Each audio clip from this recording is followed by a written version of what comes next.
जय हिंद दोस्तों, आइए आज हम आपको एक न्यू क्लास की तरफ ले चलें। यह क्लास आपको बहुत अच्छा नॉलेज देने वाला है।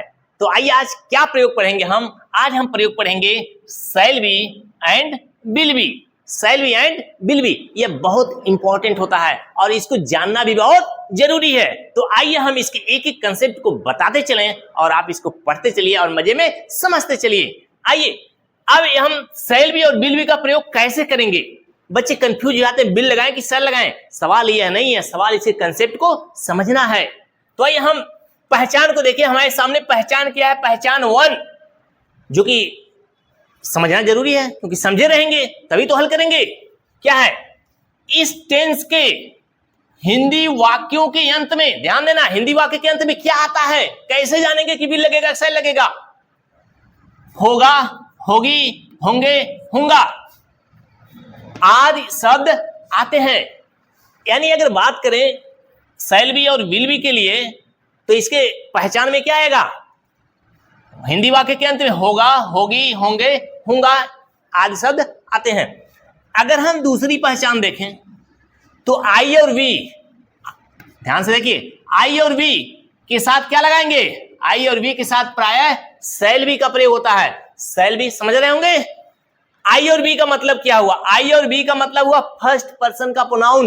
यानी अगर फर्स्ट पर्सन का प्रोनाउन आए तो क्या लगेगा? Shall be.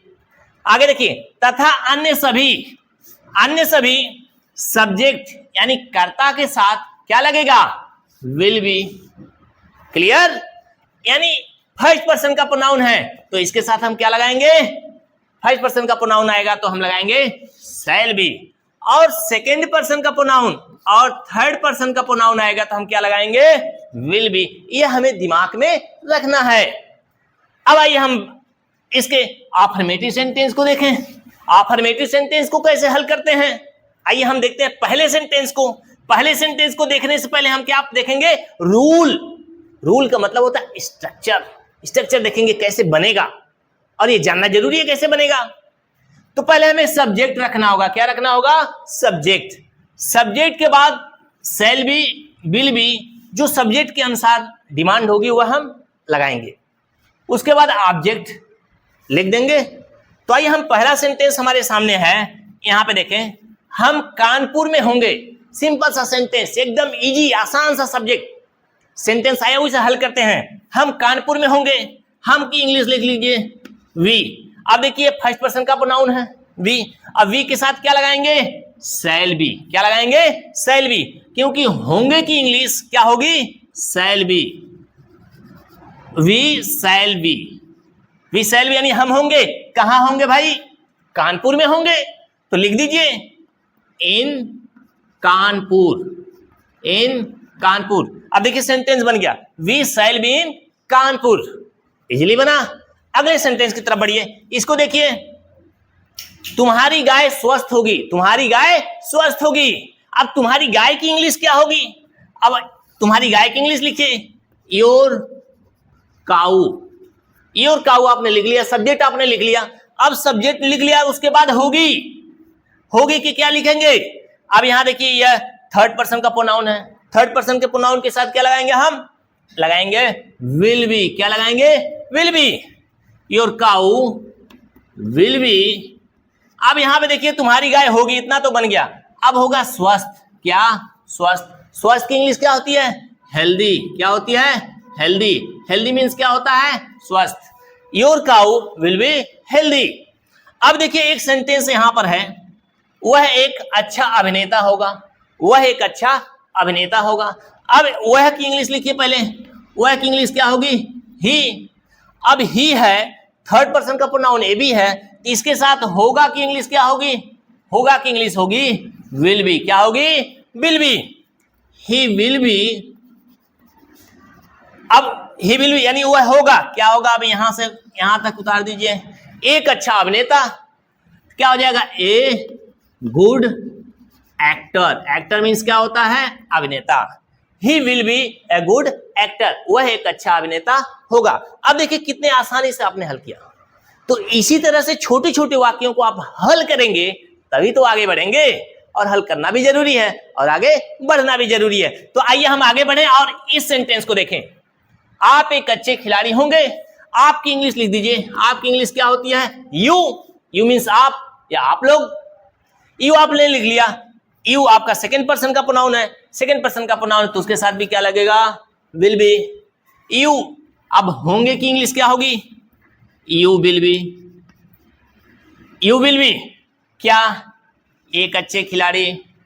एक अच्छे खिलाड़ी। अब एक अच्छे खिलाड़ी का अंग्रेजी लिखिए। एक इंग्लिश ए गुड का अच्छे, प्लेयर का खिलाड़ी। अब आपने इंग्लिश बड़े आसानी से बना लिया। You will be a good player. आप एक अच्छे खिलाड़ी होंगे। अब अगला सेंटेंस देख लीजिए। वह कल दिल्ली में होगा। वह का मतलब ही। होगा का मतलब क्या? बोलिए। होगा का मतलब होगा will be. He will be कहां भाई? दिल्ली में। कहां? दिल्ली में। He will be in Delhi. आप देखिए बहुत सिंपल तरीके से वाक्यों को हम लोग हल कर रहे हैं। He will be in Delhi यानी वह दिल्ली में होगा। अब यहां पे देखिए एक सवाल और है। कल आ गया है। कल के लिए क्या लिखेंगे? टुमारो। टुमारो क्यों लिखेंगे भाई? क्योंकि विल बी और शैल बी का प्रयोग फ्यूचर को इंडिकेट करता है, भविष्य को दर्शाता है। किसको? फ्यूचर को। तो यहाँ पे टुमारो किसको दर्शाता है? फ्यूचर को यानी भविष्य को, आने वाले कल को। अब यहाँ पे एक सेंटेंस और है। वह खुश होगी। वह खुश होगी यानी यार दुखी है, कल खुश होगी। तब हम बात करेंगे कल की। वह खुश होगी क्या हो जाएगा? She will be. She will be. अब खुश की अंग्रेजी क्या होगी भाई? खुश की अंग्रेजी happy. She will be happy. अब यहाँ पे टाइम आपको नहीं बताया जा रहा। कल खुश होगी, परसों खुश होगी। बात समझ आई? तो सी विल बी हैप्पी, वह खुश होगी। आपने देखा किस प्रकार से हम लोगों ने अफर्मेटिव सेंटेंस को हल किया। अब हम इसके आगे बढ़ेंगे और हम पढ़ेंगे नेगेटिव सेंटेंस। आइए अब हम आगे बढ़ते हैं और देखते हैं नेगेटिव सेंटेंस को। नेगेटिव सेंटेंस को कैसे हल करना है। अब हम इसके स्ट्रक्चर को समझेंगे, यानी इसका रूल, और रूल ही हमारा स्ट्रक्चर होता है। बिना स्ट्रक्चर के हल करना सेंटेंस को आसान नहीं होता है। तो सबसे पहले हमें क्या रखना होगा? सब्जेक्ट आप रख लेंगे। सब्जेक्ट रखने के बाद विल और बी या शैल और बी के बीच में क्या लगाना है? नॉट लगाना है। ये आपको ध्यान रखना है। क्योंकि नॉट लगाना है? क्योंकि नहीं शब्द के लिए हमें नॉट का प्रयोग करना होता है। अब उसके बाद बी लिखने के बाद ऑब्जेक्ट जो होगा वह हमें लिख देना है। ऑब्जेक्ट के रूप में एडजेक्टिव भी हो सकता है और नाउन भी हो सकता है। आइए हम आगे बढ़ते हैं और पहले सेंटेंस को हल करते हैं। जैसे हम तैयार नहीं होंगे। हम तैयार नहीं होंगे तो आपका सब्जेक्ट क्या है? हम। तो हम की अंग्रेजी क्या होगी? हम की अंग्रेजी होगी वी। अब बी के साथ क्या लगेगा? विल लगेगा कि शैल लगेगा? आप बताइए, क्योंकि पहले वीडियो मैंने बना चुका है, यानी पहले वीडियो में इसको बकायदा बता दिया हूं। तो वी फर्स्ट पर्सन का प्रोनाउन है। फर्स्ट पर्सन के प्रोनाउन के साथ क्या लगाएंगे? हम शैल का प्रयोग करेंगे। तो यहां पे भी पहले हम लिखेंगे वी के साथ क्या लगेगा? शैल। क्या लगेगा? शैल। We shall. अब देखिए यहां पे नहीं है, नहीं के लिए क्या लगाएंगे? नॉट। क्या लगाएंगे? नॉट। We shall not. अब होंगे में होने की अंग्रेजी क्या होती है? बी होती है। क्या होती है? बी होती है। We shall not be. अब यहां पे देखिए हमने इसकी भी इंग्लिश बना ली, हमने नहीं की भी बना ली, होंगे की भी बना ली। अब केवल बचा आपके पास तैयार का मतलब तैयार की अंग्रेजी क्या होती है? रेडी।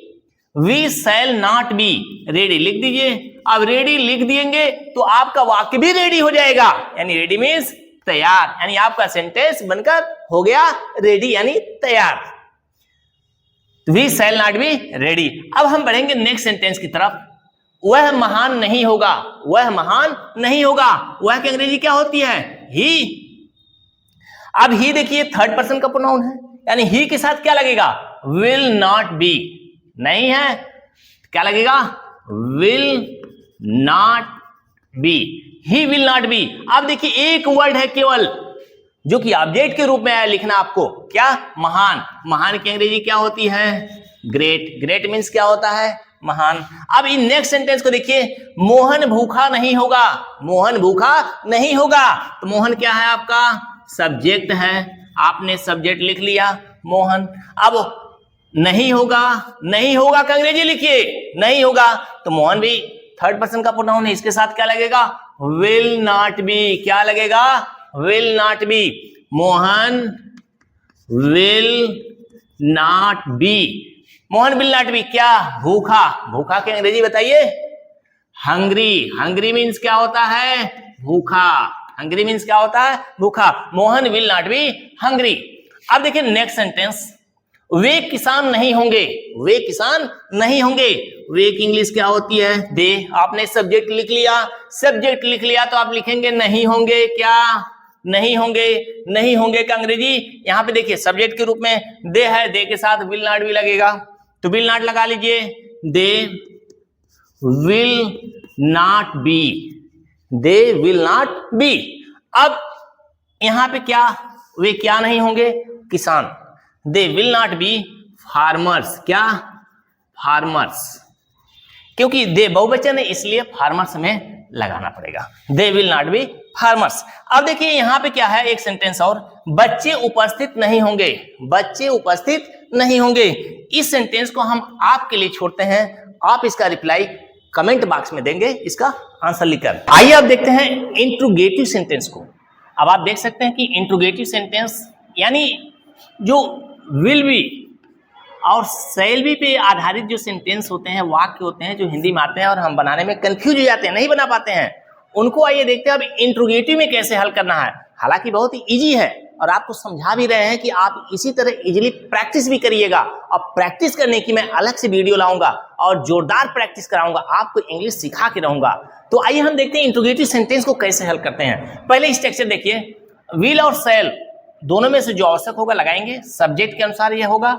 बी लगाने के बाद हमें ऑब्जेक्ट लिखना है, इंट्रोगेशन मार्क हिंदी में भी रहेगा और इंग्लिश में भी लगाना है, ये भूलना नहीं है। ज्यादातर बच्चों को देखता हूं कि गलती कर देते हैं, सेंटेंस बना लेते हैं सही लेकिन इंट्रोगेशन मार्क लगाना भूल जाते हैं। आइए देखते हैं हम पहले सेंटेंस को। क्या तुम एक अच्छे डॉक्टर होगे? क्या तुम एक अच्छे डॉक्टर होगे? तो क्या के लिए? विल के अनुसार सबसे पहले क्या लगेगा? विल या शैल? विल। अब उसके बाद सब्जेक्ट लिखेंगे, जैसे कि यहाँ पे आपने विल लगा लिया, उसके बाद सब्जेक्ट लिखेंगे। सब्जेक्ट क्या है? यू।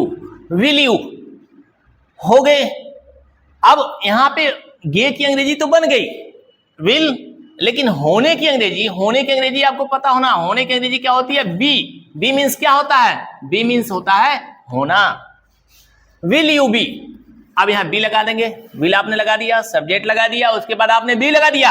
अब उसके बाद ऑब्जेक्ट, जो ऑब्जेक्ट बचता है उसको आप लिख दीजिए। ऑब्जेक्ट क्या है? एक अच्छे डॉक्टर। क्या? एक अच्छे doctor. Will you be a good doctor. Last में इंट्रोगेशन मार्क हिंदी में है तो आप इंग्लिश में भी लगा देंगे। Will you be a good doctor. अब इस सेंटेंस को देखिए, क्या रेखा चतुर होगी? ध्यान देखिएगा, क्या रेखा चतुर होगी? अब यहां पे रेखा है, तो रेखा है तो आप नाम लिख लीजिए रेखा। अब यहां पे क्या के लिए क्या लगाएंगे? विल। विल रेखा। अब होगी, होने की, अब गी की अंग्रेजी तो हो चुका है विल में, अब होने की अंग्रेजी जैसे कि बी होता है तो सब्जेक्ट के तुरंत बाद क्या लगाना है? बी। माइंड में रखिए, सब्जेक्ट के तुरंत बाद क्या? बी। विल रेखा बी क्या? चतुर। विल रेखा बी चतुर। Will Rekha be clever. Clever means क्या होता है? चतुर। और लास्ट में इंट्रोगेशन मार्क है, लगा देंगे। इसका सेंटेंस क्या हुआ? Will Rekha be clever. क्या रेखा चतुर होगी? अब इस सेंटेंस को देखिए, क्या राजू ईमानदार होगा? क्या करेंगे? विल, सब्जेक्ट लिखेंगे राजू, विल राजू। अब यहां पे सब्जेक्ट के तुरंत बाद क्या है? बी। बी लगाइए। विल राजू बी क्या? ईमानदार। ईमानदार की अंग्रेजी honest. Will Raju be honest. और लास्ट में इंट्रोगेशन मार्क आप लगा देंगे।